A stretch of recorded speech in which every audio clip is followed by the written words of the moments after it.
I'm Ryan Smith. I'm the Chief Information Security Officer here at FSP. Welcome to the FSP podcast, and today we're going to cover cyber protection and AI-powered attacks. In today's episode, we're going to be looking at cybersecurity in detail, looking at what the current threats look like, and also considering what emerging threats there are and what the future of cyber and AI might be. As AI becomes more common, it's not just us defenders who are using it, it's also the attackers. We're also going to cover today the zero trust model, which is where we ensure that verification takes place of any data or assets that are being used within your organization. And finally, we're going to finish off covering the cloud security and what gaps there might be in the cloud security model and those of our people. So please join us for this insightful chat today on cybersecurity and AI. And now I'm going to hand you over to my panel.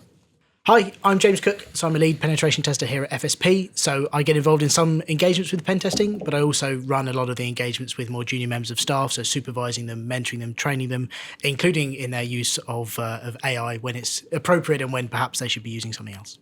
Hi, I'm Ruane. I'm one of our senior security consultants. Day to day, I'm mostly involved with helping our defence customers implement new technologies and ensuring that they implement them securely. Thanks, Dale. I'm Matt Pickford. I'm one of the partners here at FSP, responsible for the Protect, Detect and Respond team, everything from security architecture, penetration testing, and also managing the Security Operations Centre. So before we get into AI and zero trust and all of the new and amazing things that we cover on a day-to-day basis, I think it's probably worth starting with where are we actually now? What is it that we're seeing? What do we see organisationally? So the threats that we have coming to our business, but equally for our customers, what are the things that are happening day to day? Are we seeing a massive increase in some of these new technologies, or is there still a lot of the standard garden variety type attacks that we see? I think, Matt, would probably be great if you could give us just a bit of an overview in terms of what are we seeing currently? Is it the new emerging threats, or is it the things that we've seen previously? I think Ryan's a really good point. So we're still seeing the kind of the noise of the internet, the basic, spam, phishing emails that get sent on scale to everyone in the business. We are definitely seeing an increase in, the more sophisticated style phishing attacks as well. So things that are utilising AI for trying to trick the end user into clicking into it, making legitimacy, chatbots and similar. But as I said at the start then, we are still seeing a huge amount of just standard phishing, standard attacks. However, we are seeing tooling being released that utilises AI. That's going to change a lot over the next coming years around how easy it is to compromise a business, how easy it is to go and find targets. So phishing is a prime example where AI could be really successful in finding, targets to compromise by going after LinkedIn and similar and finding out who works where. How about yourself, Dale? You seen anything?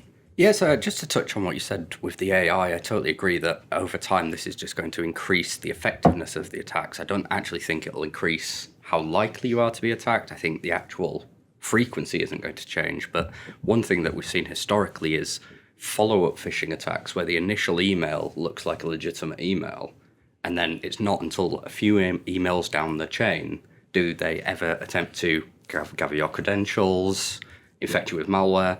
I think that's what we're going to see heavily automated by AI eventually, is that essentially back and forth. Relationship building, where that would have been someone not necessarily wasting time, but an attacker sat there having to do that with hundreds of customers that may not go anywhere, when in reality I think what we'll see is AI taking up 90% of that, and then it's just the attacker doing the last bit of saying, here's the link, here's the download, here's the specific thing that I'm wanting you to do. Yeah, I guess it's kind of how the cache for access style attacks work, where someone's done all the legwork for you. From a phishing standpoint, that's probably the legwork done by AI, being able to generate the campaigns and similar. Yeah, that's a really good point. And I think if we're talking, it's probably worth unpacking the cache for access bit. So for us, that's very much, and I think it's probably the thing when people are being scrambled to go and help with a customer that we see most. That is someone has gained access to an organisation. They've gone and got the credentials. They've got access. They're in, but they're not going to be the people who actually undertake that attack. Yep. That's then going onto the web and that's being sold. And normally that is people with too much access just doing the things that they shouldn't have done and never should have done in the first place. There's no, AI, there's no large language models or machine learning or anything like that. It's just, hey, you don't want to pay for the Tyson fight this weekend? Come to this link, download this software onto your machine, someone installs something, and then they're off. And I think that's probably one of the things when we see it really hit home, and when there's the not quite people in tears type phone calls, but the, we're being ransomed and we need to go and find some crypto, please help us. I think those are the things we come back to time and again. And actually, that's not particularly sophisticated, right? That is just people knowing that someone somewhere will download something if they think they're going to get a freebie out of it, right? Yeah, and maybe not directly related to AI, but I've definitely seen an increase around compromising businesses and using those for phishing. So it used to be you'd buy a domain, or an attack would buy a domain, build the reputation through categorization or similar, and then phish. But now it seems to be compromise a business first and use that reputation to go and start attacking businesses. Well, we saw it the other weekend, didn't we? We even had an attack levelled at our own chief exec, which was exactly that thing. It wasn't go and do your homework. This was several layers down the attack chain where someone had gone, well, we've compromised this, we've taken from the business all that we want to, and if anyone wants to buy it as just a legitimate email sender to make sure that it goes through to people, then, cheap, go and buy that, then you don't have to put all the legwork in. It just becomes far more commodity. And the other sort of side of the spectrum would be around just using sort of a free mail, so a Google or an MSN account for similar, and having no context, like you were saying there, no context, just, hey, it's so-and-so at the business, could you give us a ring on this number or text, and sort of going out of band. So I think the attacks are starting to see that this stuff's starting to get blocked pretty well, but... It's really interesting that you mentioned the out of band, because I think that will be the main sort of difference that we'll see is, even with very sophisticated attacks, we very rarely see them crossing, from email to Teams to text, anything like that. And I think AI is actually going to make that really easy to facilitate that communication across each... To map it across each of them. And as you said, Ryan, in terms of the looking for data, that would have been quite a manual process, unless you can search someone's email that you compromised for the word password. And AI could, quite easily ask it and say, give me anything interesting from this mailbox. And that's going to, in a few seconds, going to pull out some information, which could have been then the next hop from, the finance department over to the chief exec, because we know, based on what the AI has been able to see from their inbox, essentially what communications they're having. Do they have access to a shared file server where I could drop something on there and then the chief exec goes and picks it up? So I don't think AI is necessarily going to enable anything. We're just going to see attacks, as we've mentioned today, just made way more efficient, way more accessible, and also just decreasing the sort of cost of... Cheaper. It's going to make these attacks really cheap in terms of man hours. And as we've seen from ransomware organizations, these are companies doing this. This is set up behind the scenes like a company. So at the end of the day, it's going to reduce their business costs. And as a result of that, we might actually end up seeing that increase of attacks just because that one person driving an AI can do 20 attacks a day now instead of 10 by just being able to use these tools. It's funny you say about the business. I mean, some of the manuals that you see of these threat actors are legitimately would put some businesses to shame. Yeah. The way they respond, the speed, the efficiency. So it's a really interesting point. I mean, James, I know we've done some work around phishing simulation. What drove that? Like, what did you think the need was around sort of the evil proxy counterpart that we've built internally? Oh, definitely. So we see a lot of very sophisticated phishing occurring, and increasingly so. Even we've had some incidents come in bust where we've re-looked at it and gone, "What? That's a really good phish," and it becomes almost an inspiration where we go, "No, we can." It's criminal enterprises that they're doing this. What can we do to emulate those better? So we've seen some evil proxy tools used by criminals. And we say, well, now if we make ours, we're very happy. We own the IP. We can assure it's all safe. We can tell exactly the customers what it's going to do and what it's not going to do. But we're going to emulate those more advanced attacks where somebody's clicked a link, done a silly thing, and now with the wider interconnection of services, classically Microsoft 365, we can go, no, here's everything a user can see, absolutely everything. Yep. This is what they look like. This is what their face looks like. Here's their roles. Here's their users. Can they touch their cloud? Can they deploy resources? Could they accrue a massive bill if they were compromised? And it's a really easy way to go, this is everything. We've spidered it out. We don't use AI in it currently, but you could imagine how far AI could go, because we've been limited by our own imagination. But just really to go, that was one link, that was one click, here's the impact. Because lots of people, as Ruane said, where they why would they want to hack us? What have we got? And they go, well, no, they've got your reputation for sending emails, and you've got a credit card attached to your Azure. So they can rack up a massive bill mining crypto and leave you with the problems, which we've seen with some clients have that. And Microsoft are not terribly sympathetic when they go, well, it was your account, it was your credit card. You could have done something about it. Yeah, right? And bills due end of the month. Yeah. Let us know how you'd like to pay. And you go, no, that's what could happen. Yeah, and I think that's, to look more about the evil proxy and why we did that, that was very much off the back of, I think there is still a belief, and, everyone in the industry's got some level of blame that could be attached to this, who have been sitting down with chief execs, CFOs, board members, and has just been saying, we need multi-factor authentication, we need MFA in place, like it's always going to save you. And that's what the evil proxy proves that isn't the case, right? Absolutely. If you're man in the middling the whole transaction all the way through, you get prompted for MFA. The MFA goes through to whoever authentication provider it is, and at the end of the day, you still get a token which proves you are you. And that's, if you've passed the MFA and you've got the token, you've got the keys to their house. There's nothing they can do about it. So then we're saying, well, what can we do in terms of validating that the device is trusted? And is that token come from the same place that it originally came from, or has it been relayed somewhere else? That's come from a maturity, hasn't it, though? So I think scam phone calls have sort of given the dark side of phishing a really bad name from a technical standpoint. I think people believe it's super simple. There's some really clever people behind the scenes developing these tools, like the token capturing and the relaying and similar is genuinely brilliant.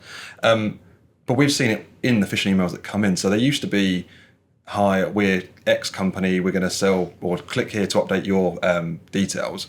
It kind of moved on from that to be more, well done, you've won a voucher, click here to claim your voucher, and away from a particular product. But now it's gone back to, the Microsoft, the Googles, the AWSs, click here to update your profile. But instead of being text, we've seen images. Images have been a game changer. And I don't know if there's a product out there yet that can really analyze, do character recognition of a picture and and maybe that's what AI is going to step in and go, you know what, the sentiment of this email is X, Y, or Z, might be. Yeah, I think we're going to need something like that, because it's why we've had to move on from MFA to support, customers with things like conditional access, right? And it's not time to get into sort of zero trust and things like that now, but it does drive towards that point, which is I'm no longer just going, I'm happy with this cookie or this session. What I'm now doing is I'm saying, okay, that's fine. I'm gonna trust, okay, they are your credentials and that is your session that says, yes, you have passed that next challenge. But you know what? If you're not using a corporate device, or I don't recognise the build, or you're not enrolled in another technology that I can then prove that thing, I think that's what we just have to keep on doing as defenders, is putting that next layer in to get ourselves to a position where we can be comfortable, because nothing's infallible, but trying to at least get past a lot of the commodity, make it harder for people to do these things, and ensure that wherever possible, we're not just relying on some important technology like MFA, but we're actually going those stages further. We know that people are doing this in the wild. We see the attacks against our customers.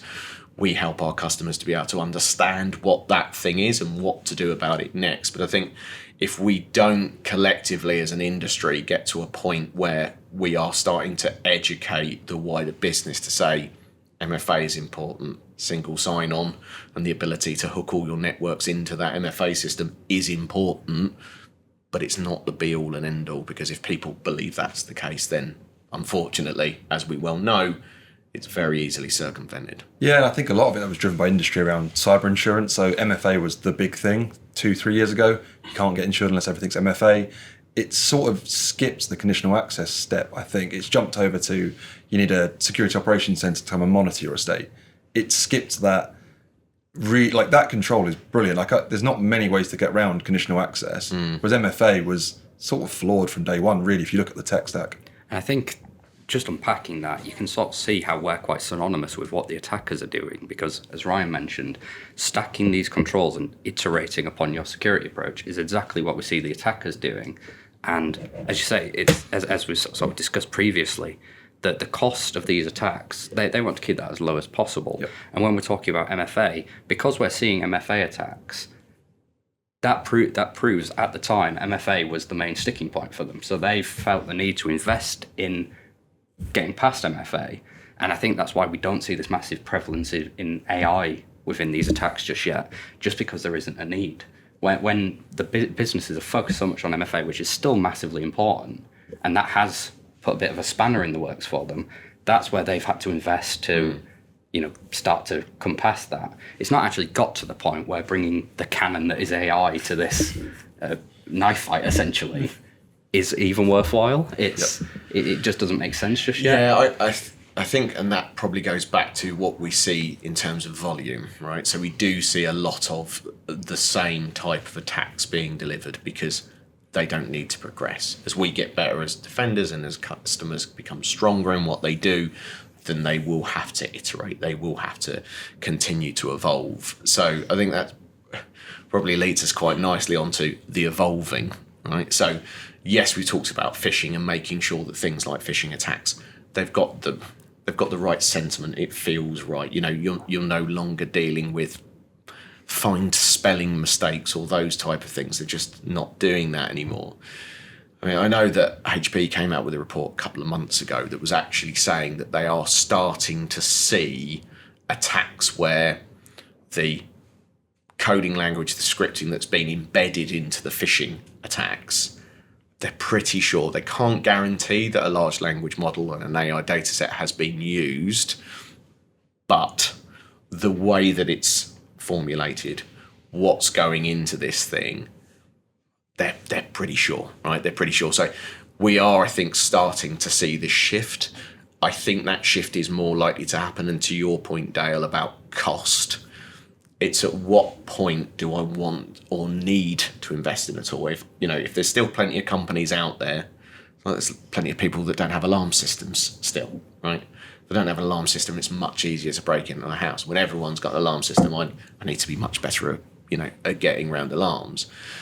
But I think if your organisation, if you are in defence, if you're in financial services, if you are an organisation that you are a valid target that someone would put that time, energy and effort into, I think that's where we're first likely, and we already are starting to see that shift, because the people that have got more to gain have got more time and more effort to put the resources in. And that goes the same for large organised crime groups who, as you quite rightly say, are run like businesses, but it's also your APTs, your advanced persistent threats, those nation states and alike. We all know who the ones who would do most of us harm are.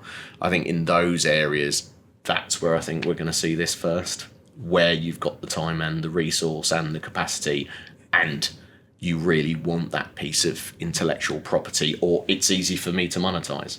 Yeah, maybe it's a market maturity thing around. So if you think about WannaCry, what was that, 2016, top of my head? I think everyone believed that no one would go after the NHS, this sort of crown jewel of looking after people, but it was just proven that the attackers don't have the morals that maybe everyone else does. So there are targets out there that I think still need to address the fact that they could be a target regardless of the sector they're in. I think it definitely falls into two camps of like you say, around the direct compromise. They're going to go after the financial services, and then I'm going to put it in the accidental compromise. Yeah, the cash for access. Yeah, exactly. They've clicked a link. Someone's jumped on and gone, there's 200 laptops and there's a bunch of users and I value it at this amount. I will sell you this access. Do your worst. Now we've seen that ourselves, haven't we? With the modus operandi is kind of, it's a bit flaky, and all they wanted to do was get some cash out as quickly as possible through threats, in effect. Yep. And I think it's one of those things that people, unless you think of this like a business, you probably don't understand why you would have one threat group gets the access and then another threat group. Like, surely if you've already got the access, go after the money. But I think when you start to look at it like a business, different businesses are better at delivering different stuff. Some people stack it high and sell it cheap. Some people are sort of very on the other end of that spectrum, and it's all about quality, and therefore you pay premium for it. I think what lots of people might miss, and unfortunately we see too often, is with this, if I'm that business owner and I'm getting the initial access, I'm doing that initial hack into a business, the risk is really low. There is no internet police that's going to come and throw you in the dock for this. Certainly if you're delivering these attacks from certain nation states who will clearly turn a blind eye if they're not, sort of sanction you to do it in the first instance. There's very, very low risk at that stage. You've not had much hands on keyboard. You've done something, like, as you say, Matt, you don't even know who's going to download that bit of software to watch the Tyson fight. You're just going to work that out afterwards. Yeah. Then you're going to sell it to someone. I think we see a real uplift in skill and ability when it's the second group that comes in, because, again, it's the high quality thing, right? They are really targeted and they will rip through someone like wildfire if you're in that type of organisation where maybe you don't have your MFA, maybe you don't have your conditional access, maybe you don't have a security operations centre to see this stuff going wrong, you don't have the right controls around the endpoint and the like. At that point, that's where I think we see the damage really happen, and very, very quickly, like sub 36 hours, could be a day or less. They've got a pretty good idea because nobody picked up on the fact that someone's had some credentials for a week or two up until the fact that they've bought them. And they know that most organisations, if they look at the size and scale, will be like, well, Saturday and Sunday between these times, it's probably not going to be anyone with eyes on glass. I think demand is really high for it as well. I mean, we've worked on customers where I'm convinced it's two different groups operating at the same time.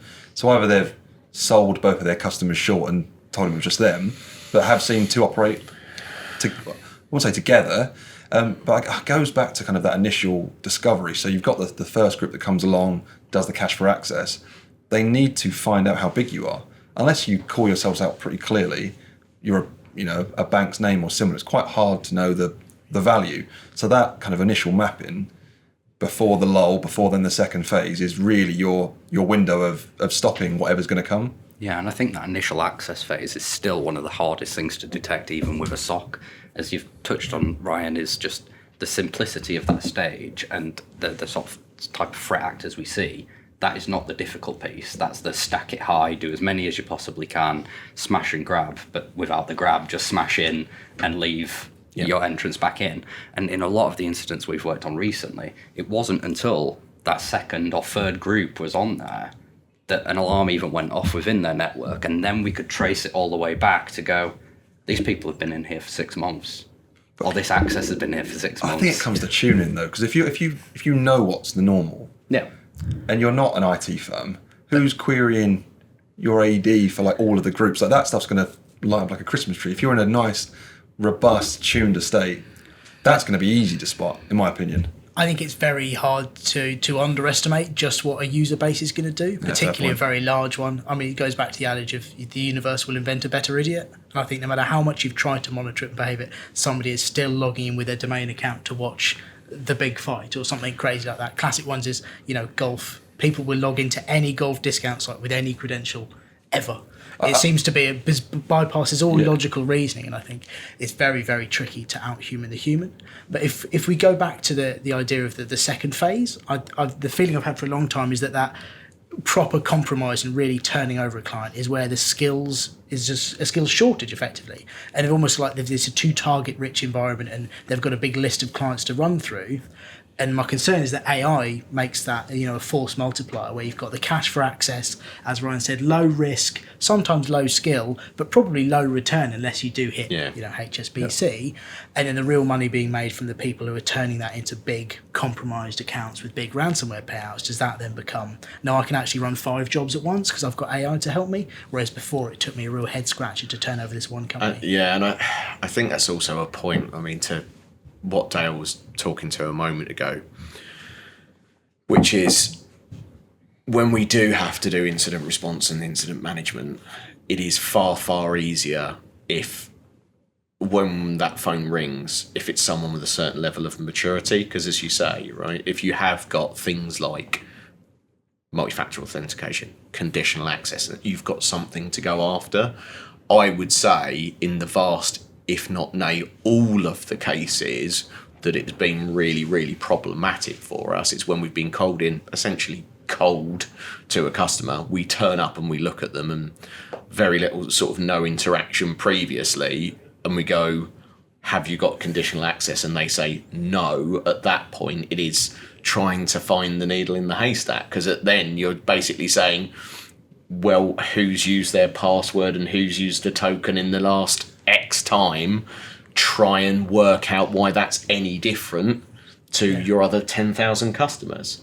So it kind of goes back to that bit of, if you're going to do some things here, certainly having greater visibility over what does the normal look like and what does that conditional access look like, and making sure that you've got that in place first, because otherwise we turn up and the first thing we have to do is kind of unpack all of that, try and work out why nobody had seen something previously, if they've got support from elsewhere or their internal teams or whoever it might be. And to your point, James, I do think things like AI is going to start to hurt when that second attack group comes in, who is going to ransom your business, lock you out of your system.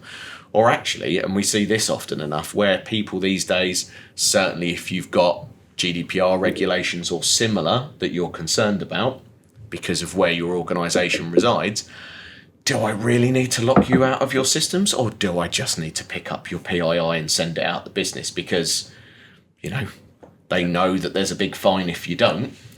Do I even need to be that technical? And actually, I think even at that point, there's still a concern there where if you can get in and you can use AI or other machine learning technology to be able to map that business, if you can get to something that someone's going to pay you money for quicker and just ship it out and, here's your first 5 rows of the 5 million rows on paste bin,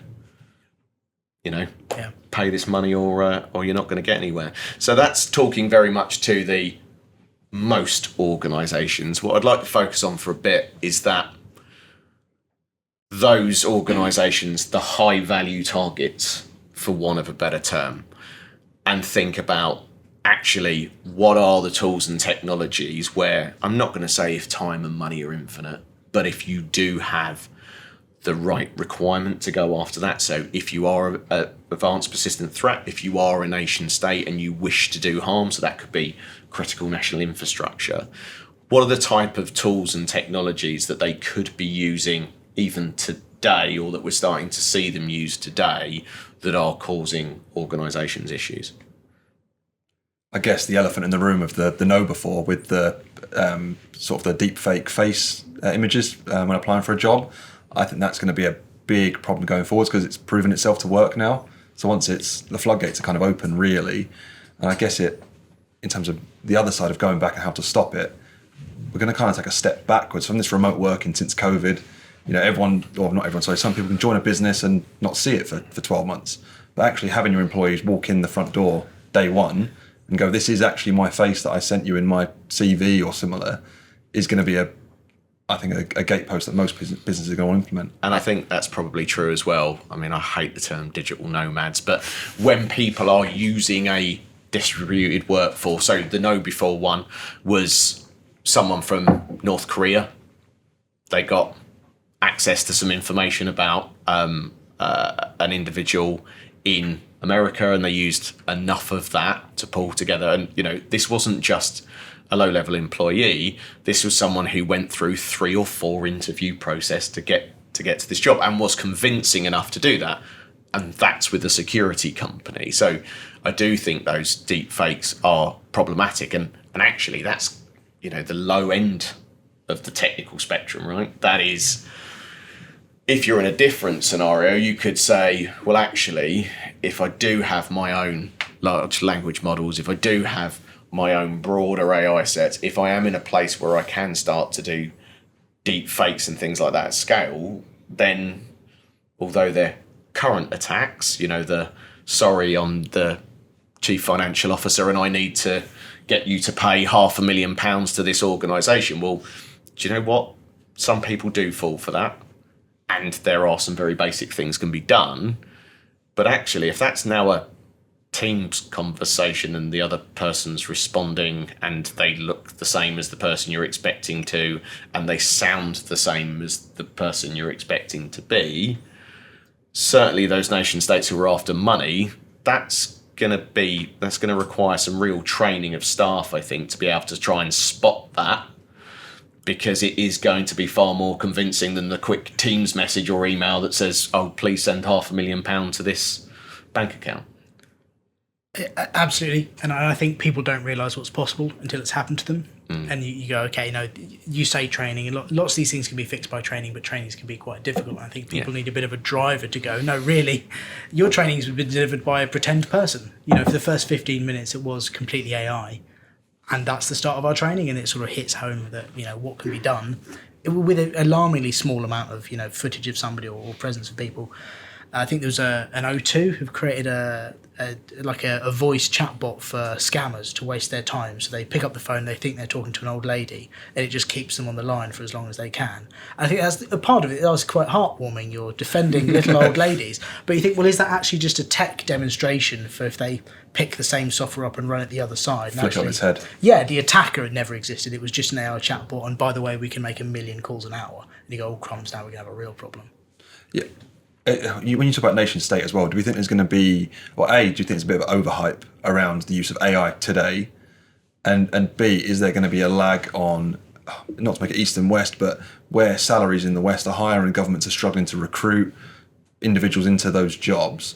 Do we think that that's going to promote the use of AI because it is cheaper and you can do it at scale? Whereas if you look at some of the APT groups in, further east, they don't seem to have recruitment problems and they're quite large teams. So is it going to be better than people now? So I don't necessarily think that AI is going to be, at least very short term, is going to make a massive difference to this, especially with the know before. Everyone focused on the AI aspect of that. But I think what it actually was demonstrating is how dangerous supply chain attacks still are. Know before is a massive company, but they're not traditionally what would be a high value target. They're not directly in banking, they're not defence. But what everyone does know is a lot of companies like to use know before. And as much as everyone's focusing on this AI element, I think in reality, what it is highlighting is even if you're a security company, you still need to be careful that, just like us, we work with defence. We're essentially being elevated to that high value target status. And I think touching on what you, going back a little bit now in terms of the tools and technologies, I think the smaller businesses that work with these high value targets are the ones that are likely to be targeted by the AI elements that don't have the human element built out to the scale of a larger organisation, high value target, which are likely to be compromised by this. So I don't think it's the AI element that is the... Been bigger, badder hacks before. Yeah, exactly. Yeah, It's been much bigger. We've known for years, and the industry has known for years, that for probably north of 12, maybe 15 years, which is why attack one company when you can attack 1,000? Yeah. Right. So that started off by going after, big, large scale service providers 10 or 15 years ago. And then it was like, what are the tools and technologies that everyone's using? Then you see your Cisco's and your SolarWinds get taken out. And then it's like, well, if we had everyone's passwords, that would be easier. So all the cloud password technologies all got popped. So I think we're going to continue to see that. And I think, to your point, Dale, about the supply chain, is knowing and understanding what that looks like, AI or not AI, is going to continue to be a big problem. Certainly if you've got organisations, and many organisations, and we've done other podcasts in terms of digital transformation, people are more likely to consume a service now than they are to have built one 10 years ago. And that means that the pace of change is quicker. The business is closer to the activity that they want to do. We know terms like shadow IT, which I don't particularly like, and I don't particularly like it because, in all honesty, that is just the business trying to do something when IT or cyber or somebody has said no. So they've just got their credit card out and gone and bought that thing. So I think that's where organisations will need to continue to focus time and resources by going, okay, if we're not delivering this all in-house now, that doesn't mean it's someone else's problem. If it goes wrong, it's still our problem. Yep. So we've got to spend more time in making sure that the organisations that we're all working with are, have the appropriate certifications, have the right controls in place, have eyes on glass, make sure that they have a response plan if it does go wrong to limit any blast radius or any incidents that may occur. It's just been going after the lowest common denominator, like continuously. If you look at what we're talking about now and the phishing stuff, it's always been, well, what's the next easiest thing? It was brute forcing of passwords. MFA comes around. MFA is more difficult. Then it's, take the token. It's just always moving to the next easiest or least path resistance. Yeah, and I think that's what it always comes down to. If you reduce that barrier to entry, funnily enough, most people can do it. It's like when we're talking with customers, and you know how much I love the metaphor or analogy when it comes to houses and burglar alarms and doors and things like that. Because yes, if you've got PVC doors and windows, you can go and use a gas axe and you can cut it off. Cool. It doesn't mean that you shouldn't lock your front door. And I think that's the same with this, which is, yes, there are other things that are coming to play, and yes, you will need to invest more in it to make sure that where you are today will be the same in a year's time or 2 years' time. You want to be getting better and not sort of lagging behind, but getting that basic right is still ultimately important, whether it's your supply chain or whether it's your own organisation.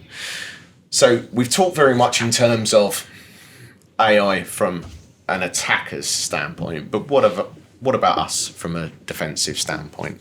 Is there anything that we could use LLMs or things like that to support? Have we seen activities? I know that there's now tools and technologies. So Microsoft's got Copilot, other technology stacks have got other similar tools that are supposed to help defenders. How are we seeing that? Are there things that people can be using today? Are there things that we use today? And are there any things that we need to consider in terms of their use or utilisation? I mean, not to get into the weeds too quickly, but one kind of key area that I've seen, whether it's on LinkedIn or personally, but around the use of writing rules for detecting attacks. If you know what you're doing and you're not like the first day giving it a go, it gets you to a really good place and saves you a heck of a lot of time. It also can confirm some theories. Like if I want to do this thing, what query do I have to write? And it gets you, I can read it and go, yes, that is exactly what I'm expecting. I think just to flip it on its head really quickly and say, on the same topic as if you don't know what you're doing, that could be really dangerous. So you can go and try to detect an attack and brilliant, brings no results back because you've written it wrong or you've copied it wrong. I'm going to steal someone else's thunder. They said about being the co-pilot, not the pilot. And it's exactly that. It's just to assist. So if you don't know what you're doing, it can be pretty dangerous. I think we're going to see an awful lot of that, actually. Yes. I think a lot of businesses, rightly or wrongly, are running at AI in all sort of aspects, but particularly in security. You look at a member of security IT staff versus the cost of a Copilot membership, and you're like, no brainer, Copilot's so much cheaper. But if you don't still have that expert able to govern what is coming out of AI, and I really like the example of the sort of automation rules or the detection rules, you can, like you said, you can look at that and go, that is going to bring back what I want. If me as a layman go, write me a rule to detect this attack on this endpoint, and I grab that code, chuck it straight in, and say, job well done. Now the business believes, oh, okay, so we're never going to get attacked by that ransomware. I assume though, when you say layman, you don't actually mean you, Dale. No, there's many things I'd label you. That's going to come back on a report at some stage.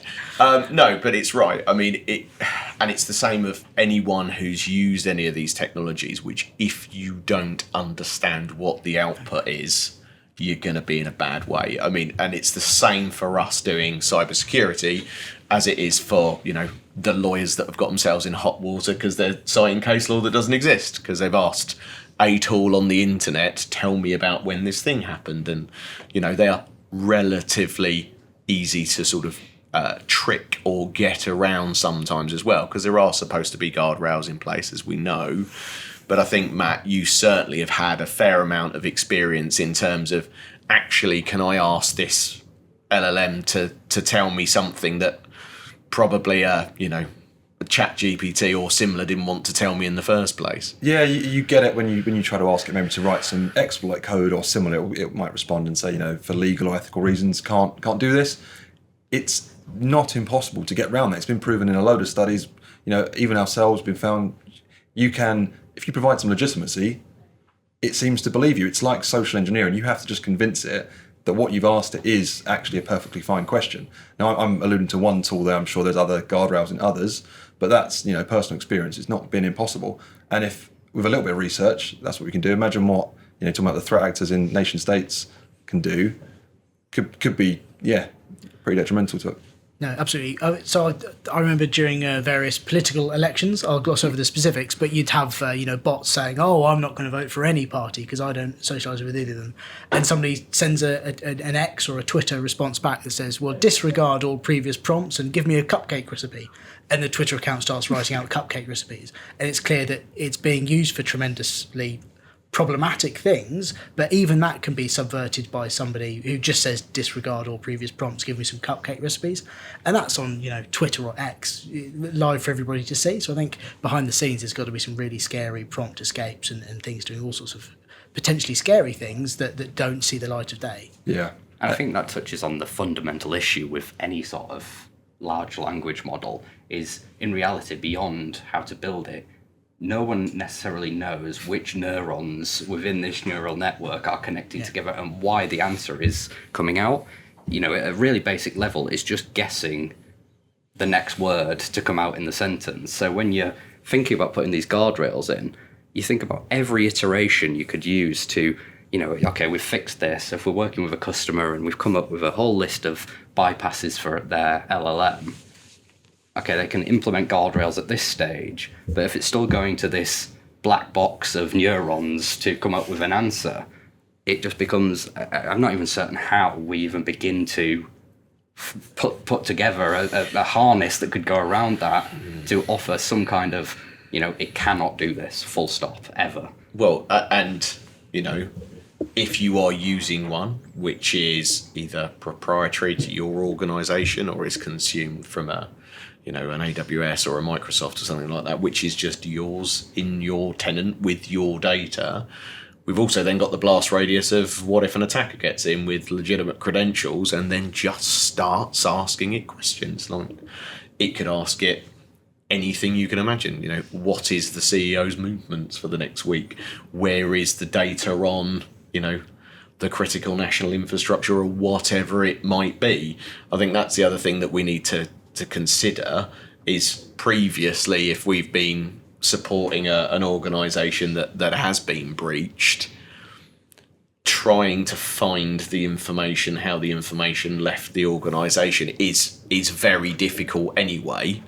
I wouldn't want to necessarily be the CISO sat there going, well, we know that they accessed the LLM, could have told them almost anything. That's then very problematic internally for your business, but also going and notifying a regulator. Like, when you have that conversation, you need to be really clear on what did take place or didn't take place, what has or hasn't been accessed. If your attacker gets hold of that, they've essentially got the ability to, for want of a better term, use a search engine in your business to potentially provide you with, to your point, Dale, if you don't really understand the model, and very few people often do in these scenarios, you've got no idea what information was shared. I think the understanding is key, isn't it? I mean, if you go back 3 years, how many people in the industry actually knew what a large language model was? Copilot comes around and can design you a recipe for dinner that night, and overnight it was a huge success. Before that, it wasn't on everyone's radar, so it's definitely an industry coming together, trying to learn it, understand how it could be used, whether proactively or defensively or against an organisation. I think as well, one thing we've all got to kind of keep ourselves in check for is what's the reliance on AI and similar? Is there going to be a skills fade where the pilot is actually unable to use the co-pilot because you've not kept up with the latest technology, because you've just asked it to answer those questions? I think we've got to hold us individually and colleagues and wider to account and say, are you actually learning this stuff? Are you progressing personally, or are you reliant on Microsoft or Amazon or similar to give you the answer for the next 5 years? Because legislation might change. It might become harder to gain access to it. Who knows what tomorrow brings? Well, my particular worry, and it's to that point because I've probably heard it half a dozen times where people have said to me, when we've been having a conversation, a customer will say, well, we're looking at investing in this AI tool or that AI tool off the back of potentially not a great penetration test report, or that they know that they've got gaps in their security operations center, or they know that their operations team aren't running as effectively as they can do. And instead of their first thought being potentially my people, my processes and my systems aren't good enough, it's, hey, I've now got this shorthand, an LLM, AI, I've got something here that actually is going to mean that I don't need to do the basics. I don't need to have the right staff in there. I don't need to implement it. And I think from what we see, and it doesn't matter if you're using it to ask it a cupcake recipe, or if you're asking it to help you write a rule to try and detect something, if you genuinely don't know how to do that thing in the first place, you've got to take it as read that it is correct. And it is so easy to prove and very easily guide it in the wrong direction for it not to be correct. That's a really worrying position to be in if people are thinking, do you know what, I don't need to upskill my team, I don't need to make sure my basics are there, I'm just going to ask this thing and it's going to tell me. Yeah, people can be really damaging a business, can't they? Turning things off and breaking them, and then suddenly you give them 100 hands and they're 100 times more dangerous. It's definitely something you need to sort of keep in check. And Definitely, it's a massive issue for me. So I came from the nuclear industry previously before, and sort of knowledge management and competency management is a legal requirement. You will be prosecuted if you don't have enough people that understand this about your things. And for AI, the real concern is that people are sort of outsourcing their competence, and the biggest one is outsourcing their learning. If you go, well, no, your neuroplasticity is now in the model. It's not in our staff, and we don't know how to learn, and we don't know how to teach people. And then, the second AI is hallucinating, it's making something up, or it doesn't know. You've got a huge cliff edge to absolute ignorance, and to try and build it back, you've got to start at the basics and reinvest in everything. And I mean, I wouldn't want to be in that position. I mean, still, when we were testing some of this out and seeing how easy it was to get one of these to hallucinate or to give that wrong answer, I asked it a question about a standard. It's my favourite example of this, and not just because it's mine, but I asked it about a government standard about cybersecurity, and it wrote me a really useful synopsis on that cybersecurity. So I picked that up and went, I wonder if I keep everything in this question about this the same, but I changed the reference to the document that it's referring to. And I thought I just made it up. And it gave me the same answer. And I thought, well, maybe it's sort of inferred from what I've asked it what I was asking for. As it transpired, I had made it up, but it was a real standard, and it was to do with how buoyant submarines are. So I've now basically got this model to give me something that tells me about this amazing cybersecurity standard for government, but it's not. It's telling me that, and it's giving me that context, and it's giving me the answer it thinks that I want, even though it's to do with whether a submarine will float or not. I think sort of in tandem with that, I think it's really important to remember the most important part of an LLM is the fact that it can continue learning. It keeps getting better and better over time. And exactly what you say there is, imagine in a theoretical world that got the exact right answer. You've got a perfect LLM. It's correct today. You keep feeding these questions and data and data and data. How do you measure that over time? How do you ever say, okay, well, day one it is perfect. We've somehow come up with a theoretical way of proving our LLM is perfect. How do you track that over time? How do you ever say in 6 months' time it's still just as accurate as it was on day zero, with the main benefit of an LLM being that it will continue to learn over time? But if your users are saying, no, that's the wrong answer, no, that's the wrong answer, no, that's the wrong answer, and eventually you're trying to get these rules back out for and it's just been told it's wrong all the time, and it's learnt from that. And now all it gives is wrong answers. But how do you ever, again, with an LLM being so broad in scope, you might be able to test it with that one reference where it gets it correct, which it'll get right every time. And then you go, okay, well, let's try this other reference. And day 1, it gets that right.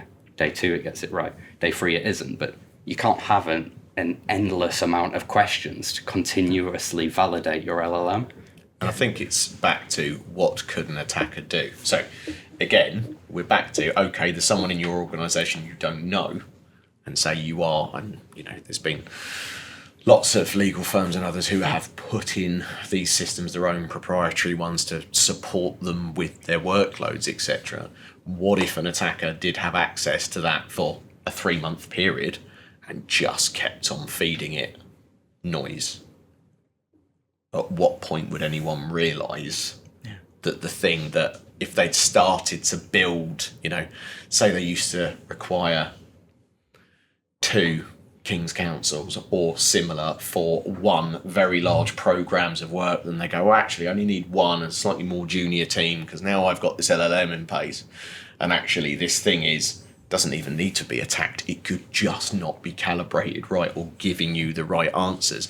If you start building your business model and structure over the efficiencies that is providing to you, and it then breaks, that's going to be incredibly problematic to continue to deliver the services to your customer. Yeah, and back to your point around, if you feed it the wrong information, you get hallucination out or an incorrect answer. I think one area that could be really beneficial to AI would be around sort of threat and vulnerability management, because you can feed it almost binary data of, it's these machines, these vulnerabilities, this software, and these users, or these devices even.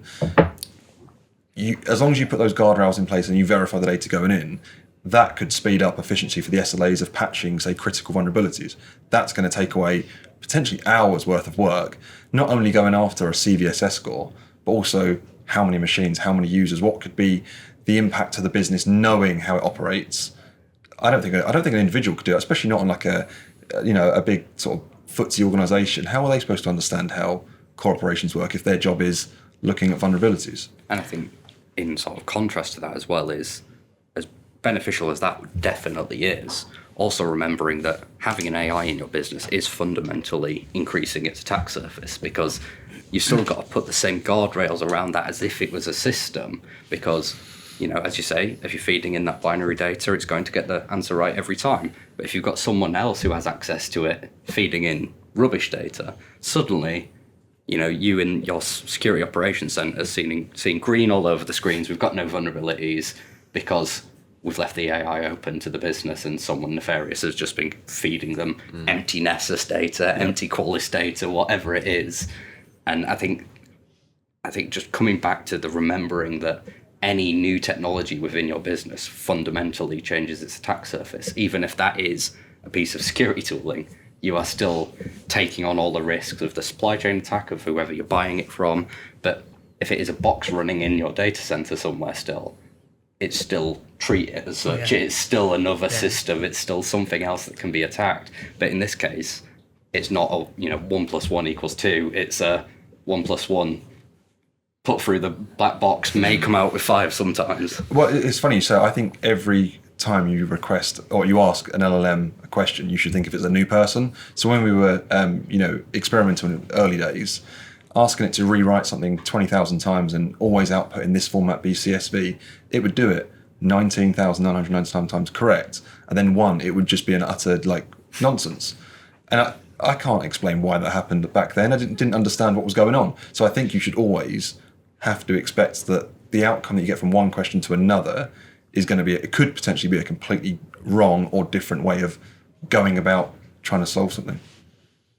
Definitely. And I think if you look at any new technology in a business, you'd probably go, right, there's a new snazzy laptop. We've never seen a laptop before. We'll buy one and see how it works. We don't go, right, everyone gets a laptop from now on, fax machines are going in the bin. And my concern is that AI, the speed of it's being rolled out is a bit more, or we've really jumped with both feet before we have any way of knowing if it's right, if it's wrong, if it's hallucinating. I've yet to see an AI model give like a confidence interval or any uncertainty of pretty sure this is the right answer, but I might be wrong. It's quite authoritatively, oh, this is the answer. Well, I think Microsoft have gone about it slightly different ways. So if you use Copilot, it will give you, I think it's 5 out of the box different answers. Now, it's not necessarily binary answers or completely different answers, but different ways it's answered the same question. Why 5? Like if it was right the first time, just give you the first one. So like the confidence piece might be something that in the future goes, this is 80% likely to be accurate. But I think it might say on one of the like ChatGPT playground, I think it says, this may be, ChatGPT definitely says the answer to this may be false. Please verify the sources and similar. I'm not sure that was their day one. Yeah, that feels like a get out of jail free card. Maybe. But it does. I mean, who does that really? I think you take the answer and run. But then I think this, as much as there are clear advantages to it, and as much as we're not going to stop it, even from a cybersecurity standpoint, just saying no to this, people will just go and use a browser. Yeah. The horse has bolted. So I think we need to start thinking about how actually can we try and get it back in the stable.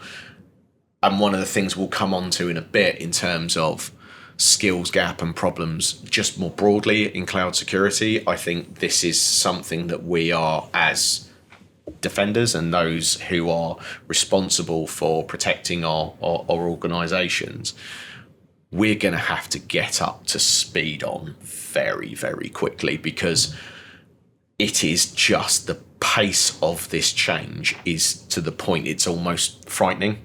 We've used loads of examples that we've already covered. You can't necessarily trust the output. People are already looking at this in terms of, can I potentially reduce headcount? I mean, I know certainly we always think about it in terms of, if you are going to use these tools and technologies, it's about making your staff and your teams more efficient at what they're already capable of doing, which should then free them up to have, the ability to do more high value tasks instead of necessarily running through the vulnerability scanning and the like. But we have, and the industry as a whole is going to have to get up to pace on this really very quickly.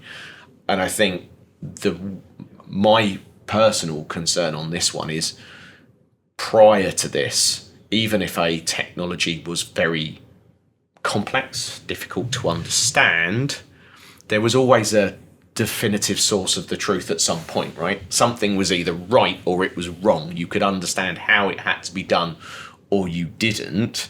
Whereas, as we've already covered with this, with no kind of view of how sure are you, Mr. LLM, that this is correct, without even that very sort of basic piece of information, I think people are just going to start very quickly running around in the dark with this, and we are going to see maybe not necessarily a cyber attack tomorrow because of this, but very much some significant cyber breaches that occur just because people don't understand what they're using and maybe don't have the team or the staff or the support to actually sit down and go, yes, that was correct. Because one of the things that we haven't covered, which I do think is a sort of a primary concern here, is people developing code, people putting code out there.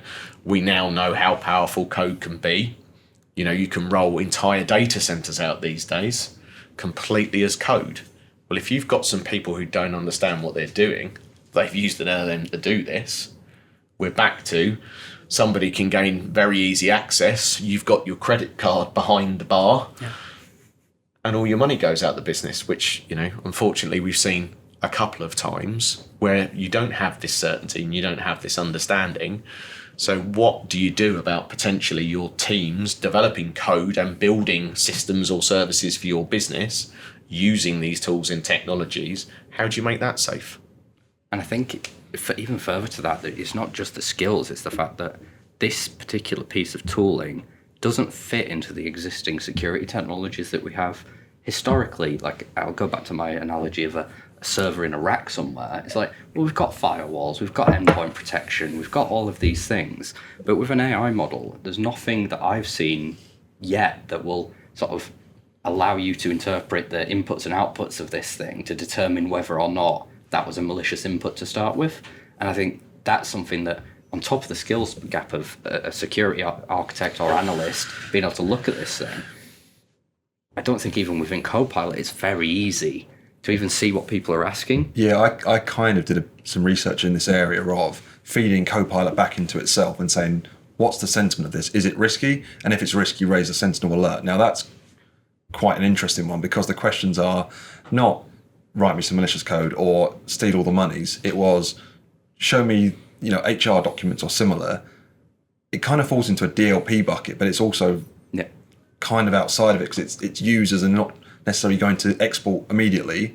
It's the obtaining of the data. And that's if you're lucky enough to be within that ecosystem where you've got Copilot tied in with your M365. If you're a company who doesn't use that and you go off to, say, ChatGPT and you buy a license for your entire business, suddenly that's completely running in someone else. It's totally third party. You've got no visibility of any of that. So you can't even start to manufacture your own ways of securing this thing or even looking at it. It is just purely pray that, people aren't using it maliciously, they're not putting in your business data.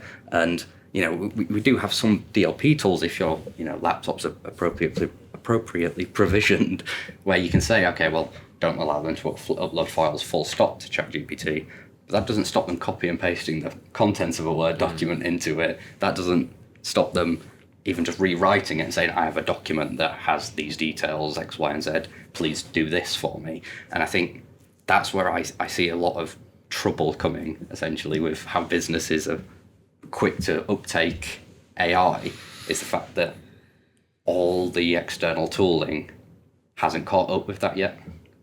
And I don't see really the drive, because I don't think there's the inclination on the parts of these businesses to stop this adoption. I mean, we're not quite in Terminator and Skynet becoming self-aware at this point, but these organisations want to sell their wares, and people are trying to adopt it as fast as they can. There are some guardrails in place, I appreciate, and I also appreciate that some organisations will either create your own LLM, or at least ensure that it's only your data set that's feeding it, or things like that. But that's still not the same as the genie's out of the bottle, so this is what you need to do about it. This is how you secure that thing. Here is your yardstick to make sure that your development team hasn't just created some code that has completely backdoored your cloud tenant or similar. I'm not seeing that kind of drive. There's enough to say we are doing some things, like a bit of a fig leaf on this, to say we are doing some things, but nothing that's giving me any nice warm fuzzy feeling that we're going, do you know what, someone's actually trying to do something about this and make sure that when they put these things out there that they are appropriately secured, or that we as defenders have a great deal of chance of being able to come up with, support the 6 or 7 use cases we've discussed. And maybe it's a trade-off. The time that you save using AI is then offset from the extra time that you have to put the guardrails, whether it's the code reviews that you have to do on top or similar. And just back to the speed now, I wrote a program once, or a project, took me a couple months to write, got one of the LLMs to rewrite it in a couple of seconds. Now, how is that, how could I ever compete with that as an individual? Equally, the code was rubbish out the other end. It should have worked. But yeah, no, that's like personal reflection on what it could be used to do, rewrite or similar, but the bugs it would introduce is... So I think we've now covered large language models and done the thing that we said that we weren't actually going to do before we discussed this, which was go absolutely mad on AI and LLM. But one of the things that we did want to also sort of highlight or look at was the infrastructure that most of this sits on. We've kind of touched on this previously. A lot of this is the cloud environments that everyone uses these days. Obviously, we use them ourselves and do a lot of work in this area. I think it's much like the LLM piece, which is, I do see that we have at the moment quite a skills gap in this space, not us, but us as an industry. And I think that, combined with what's now happening with AI and things like that, we do have to upskill our people at a lot at a lot greater pace and get people more aligned to the tools and technologies that they now use, right? Everyone's previously, and everyone having this conversation has racked and stacked kit and lived in that world. That's not really the one that we live in anymore, right? It's not about a cable plugged into a rack. It's now about a piece of code that's being run in a cloud tenant. Now, that's my view, and I feel that we do need more skills in this area, or the ability for teams to be upskilled. And unfortunately, those 6 or 7 conversations I've already had, AI and LLMs are not going to fix all of this thing for you. Do you see the same thing in terms of skills within the industry when it comes to cloud? Are we all still very network, very firewall focused, or are we getting there at some pace to be able to consume the software as a service, the infrastructure as a service in these cloud environments that we now use? No, I really do think there's a huge skills gap, not just in security, but in this sort of subsection, as you sort of mentioned, of the cloud side of it, where there is a well-known industry skills gap for security, full stop. And then as soon as we start talking about an offshoot of security, that just reduces the number of people even more. And I think fundamentally it comes down to, you need people who are just technologists at this point, not people who just follow the latest tech, quite like myself, where everyone knows I love the tech, is what everyone says. But you need to be not just security minded, but you've got to be looking at all the new things. And I think organizations, even organizations you wouldn't expect, like defense, are looking to the cloud. And I was shocked when I first started working on defense contracts where they were looking to the cloud, because I assumed that was just forever walled garden, everything locked in a data center with armed guards surrounding it. That's what I was expecting. And then when you see the likes of defense picking up technology, I suddenly start thinking, well, I know how many security analysts we've got. I know how many security architects we've got. But that size of organization is a totally different ballgame. And it's also a totally different threat landscape. It's a totally different threat model even. It's not just we have our locked away data center with one entry point and one door, so where we can have our security people constantly looking at everything here. Suddenly we've got SaaS product A, we've got our M365, we've got our AWS, we've got all these things that are scattered all over the globe. And as a result of that, you need people. You need enough people just to cover that sort of size. I'm sat here smiling like a proud dad. When I met Dale 15 years ago, he was running the weirdest Linux distros going, sort of everything on-prem, and now he's talking about cloud. So yeah, I think particularly around the cloud, 100%, every business that we work with has a flavour of cloud, whether that's completely cloud or hybrid or just doing their M365. But it's only going one way, the way I see it. And we went and did a talk about a year ago at uni, and I said, all the on-prem stuff's great, and you can do all this, interesting testing. But if you want job security in the next 10 years, cloud, the unis aren't teaching cloud. No. I see it as a massive skills gap. And it's also, I think it's a bit of a mentality change, right? Because Dale and I have both heard this quote, and where it came from will go unmentioned. But we were talking to a supplier into defence who went, "You don't have to worry about that. We've got armed guards on our data centres." Well, you do, because it's not your data centre, it's somebody else's, and your armed guards aren't stood around it. So I do think there has to be not just the skills uplift, but the mentality shift, which is a bit like the AI conversation, right? It is happening. It has happened. You are consuming it in some way. So you've either got to get on board or find some people to help you do that, because fundamentally staff that were doing things 20 years ago are not going to be the same staff that you need, or certainly not without the upskilling and support and activities to get them to the place of the challenges for today. Fundamentally, it is that mindset that needs to shift. It's not just we are taking our servers from our data center and putting them in. It may look like Word, it may look like Active Directory. They're not the same thing anymore. That it's completely changed. Even the way you log into your laptop with the cloud, it's not the same fundamental processes there. And if you've got the people who are still extremely skilled at that on-prem stuff, that doesn't necessarily mean those skills immediately translate. They might be using the same wording, but fundamentally they are different technologies. Very, very different. Well, thank you all. Hopefully that podcast has been of some use to you. We've covered the threats that we currently see and also the new and emerging ones. We've also looked at how AI can both help and potentially hinder organisations. We've looked at cloud security and the concerns that we have around third-party and supply chain management, and that the factors as an industry, we're all going to have to ensure that we stay up on trend when it comes to new technologies and make sure we have the right skills and the right people delivering the right processes and the right outcomes to ensure that all of our businesses stay safe. And just to let you know that this was just one podcast, so thank you very much for listening, but there is a whole series of these. So if you've enjoyed listening to this one, please come and view the other ones. Thank you very much.